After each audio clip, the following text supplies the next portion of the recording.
Okay, Spark, it's time to sleep. No, you've already had an extra hour of video games. Straight to bed with you. Yes, the healer is here. She's a part of our pack now.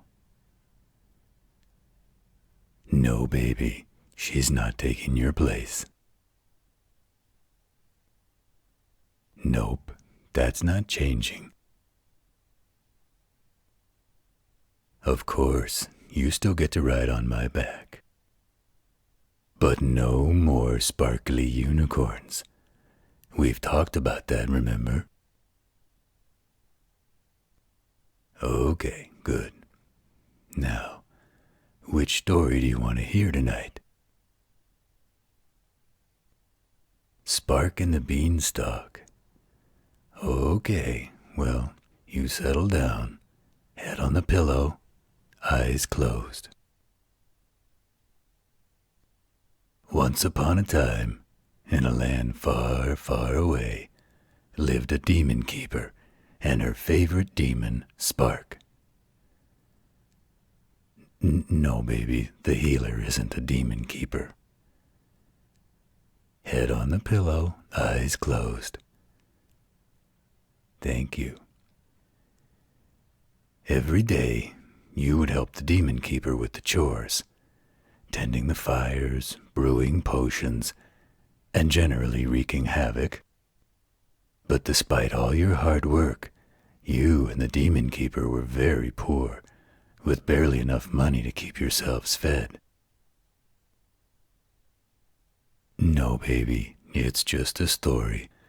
I'd never let you go hungry. The world couldn't handle a hungry Spark. Head on the pillow, eyes closed. Thank you. What shall we do? What shall we do? Said the demon keeper, one dark and gloomy day. We don't have enough money to buy Eye of Newt or Dragon's Tongue. If we don't brew the potion of the demigod, we'll be in deep trouble. We must sell our goat, Old Bleat, and with the money buy enough ingredients to brew our potion. All right, keeper, you said. It's market day today. I'll go into town and sell Bleat.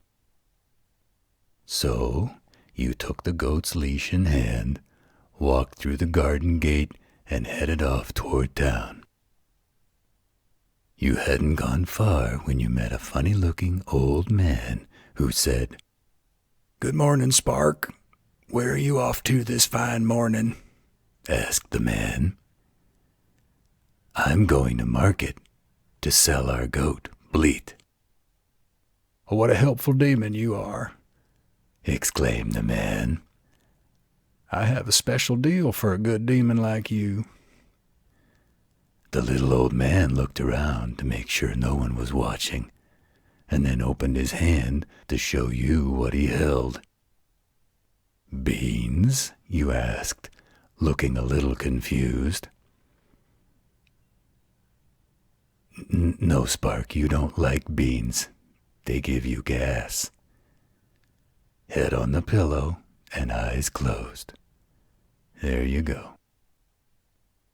3 magical beans, to be exact, said the old man.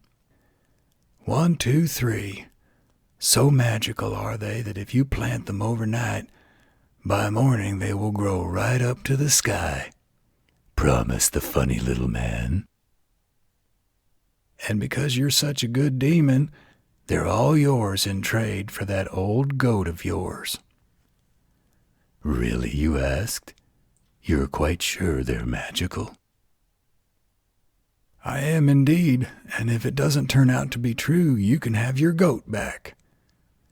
Well, that sounds fair, you said, and handed over Bleat's leash, pocketed the beans, and headed back home to show the keeper.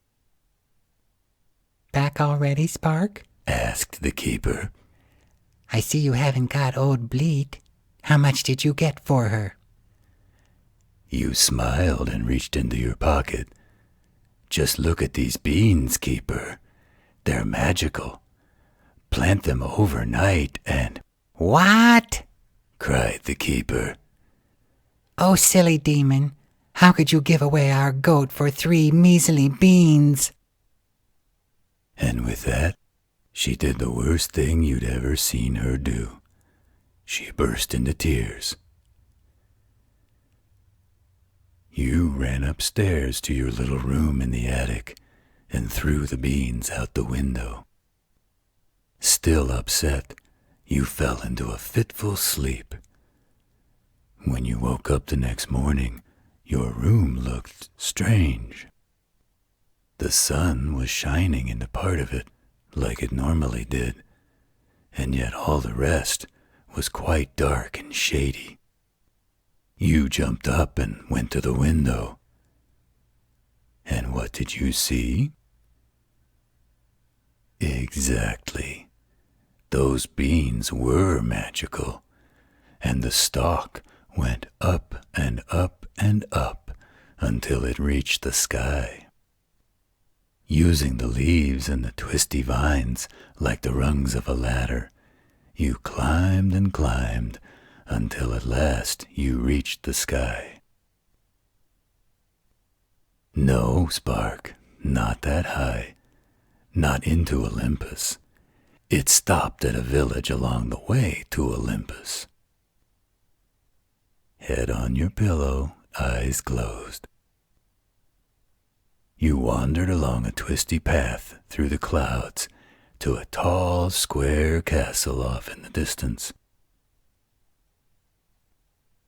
No, there's no Prince Charming in this story. I'm sorry, baby. Eyes closed. You ran up the path toward the castle, and just as you reached it, the door swung open to reveal an ogre with one great eye in the middle of her forehead. No, baby, she didn't have horns. So as soon as you see her, without even a decent horn on her head, you turn to run away, but she drags you into the castle. Don't be in such a hurry.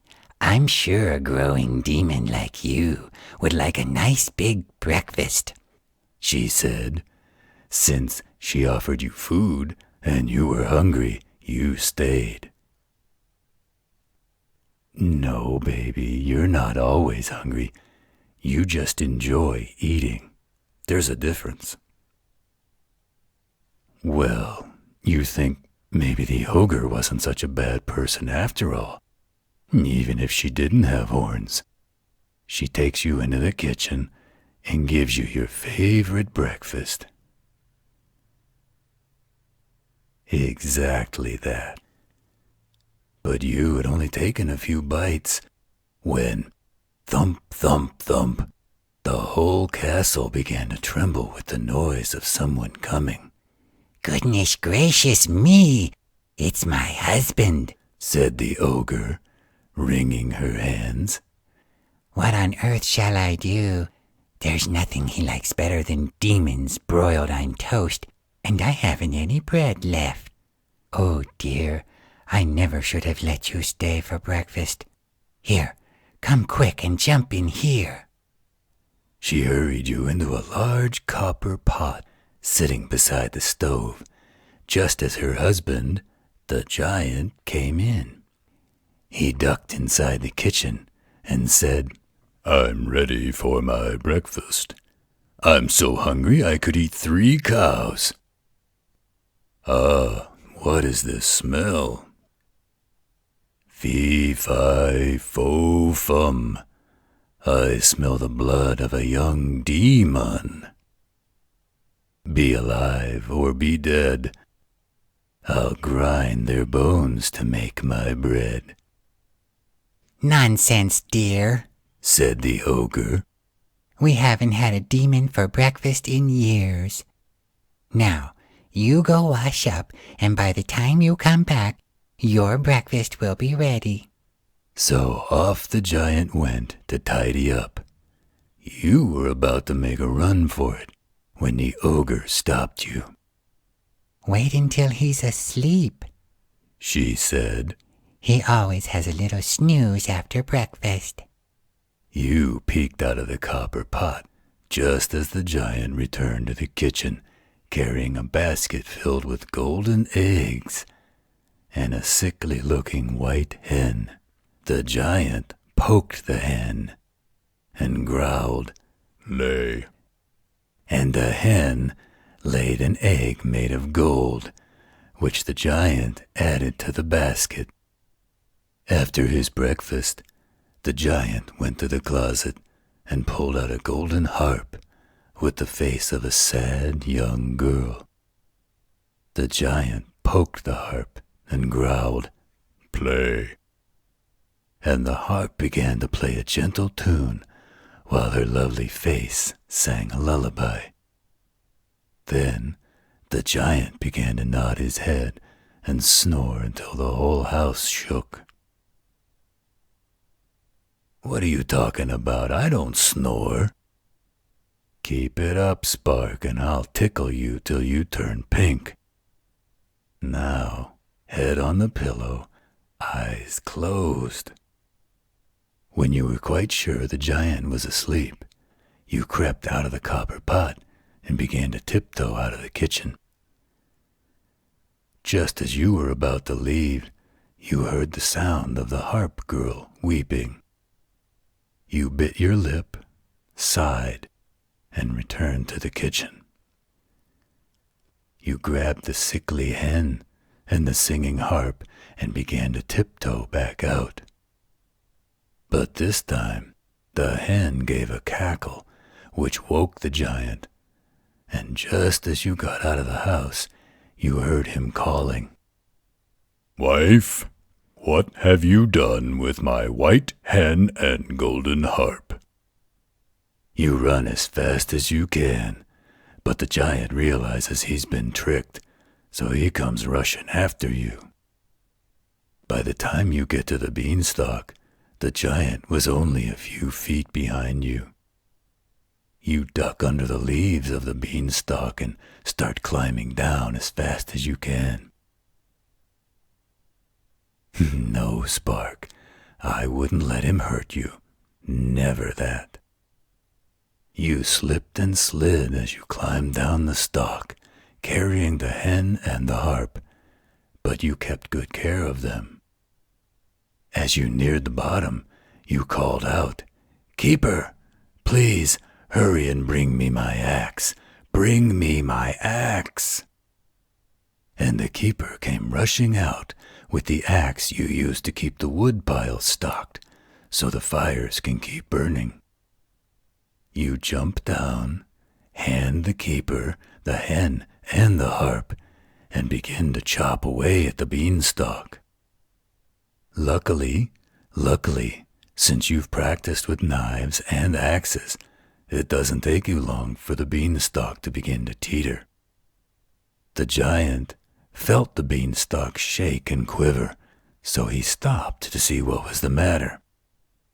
Then you gave one last big chop, and the beanstalk began to topple over. Then the giant fell down and broke his crown, and the beanstalk came tumbling after. No, you don't want his crown. It's broken. We'll find you the perfect demon crown that will fit around your horns. Head on the pillow, Spark. Once the story is over, it's time for sleep. No more excuses. The singing harp thanked you for rescuing her from the giant. She hated being locked away in the dark and gloomy castle and forced to play the same song over and over. In no time at all, you and the keeper had the sickly hen back in good health, and it was so grateful it laid you a golden egg every day. You used the money from the golden eggs to buy back Bleat and to help the keeper buy all the supplies they'd need to stay in business, and you all lived happily ever after. Now, I need you to sleep. You don't want to be a cranky demon when you wake up. Yeah, we'll hang out with the healer tomorrow. She's looking forward to it. You can show her your collection of crystals. That'll be fun. She'll like that. Good night, baby. This one is dedicated to Wolf. She knows why.